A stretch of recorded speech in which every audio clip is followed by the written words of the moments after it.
روزے کی حالت میں یہ مسئلہ بھی پیش آتا ہے کہ اگر منہ میں تھوک ہے کیا تھوک نگلنے سے روزہ ٹوٹ جاتا ہے یا نہیں۔ اس کے بارے میں یاد رکھیے کہ تھوک نگلنے سے روزہ تو نہیں ٹوٹتا ہے، البتہ مکروہ ہے، تھوک نہیں نگلنا چاہیے۔ اگر کسی بندے نے نگل لیا تو اس کا روزہ نہیں ٹوٹے گا، اس مسئلے کو یاد رکھیے گا۔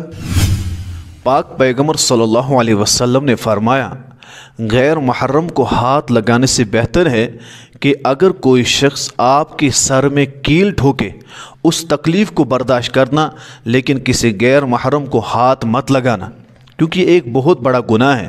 قرآن کریم میں تو اللہ تبارک و تعالیٰ نے تبھی تو فرمایا وَلَا تَقْرَبُوا الزِّنَا إِنَّهُ كَانَ فَاحِشًا وَسَاءَ سَبِيلًا، زنا کے قریب مت جاؤ، یعنی دیکھو مت، بات مت کرو اور ہاتھ مت لگاؤ۔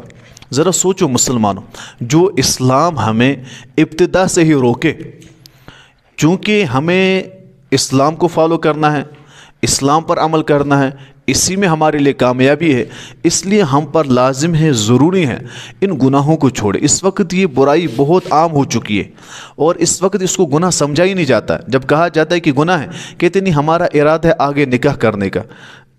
عجیب بندہ ہے، نکاح آگے کرنا ہے، گناہ بھی کر رہا ہے، اس سے پہلے اگر تیری موت ہوئی تو۔ اس وجہ سے ذرا سوچے کہ ہمیں ان گناہوں سے رکنا ہے، اسلام ہمیں ان گناہوں سے روکتا ہے، یہ ایک بدترین گناہ ہے، اس کی بہت بڑی سزا ہے۔ ہمیں معلوم ہونا چاہیے کہ جو بندہ بدکار ہوتا ہے شریعت میں اسے کتنی سزا اسلام نے رکھی ہے، کہ اگر کوئی بدکاری کرے گا، شادی شدہ ہے تو کیا سزا ہے، غیر شادی شدہ ہے تو کیا سزا ہے۔ اسی طور پر پاک پیغمبر صلی اللہ علیہ وسلم نے فرمایا جو بندہ بدکاری کرتا ہے اسے اللہ تعالیٰ 6 قسم کے عذاب دیتے ہیں، 3 دنیا میں اور 3 آخرت میں۔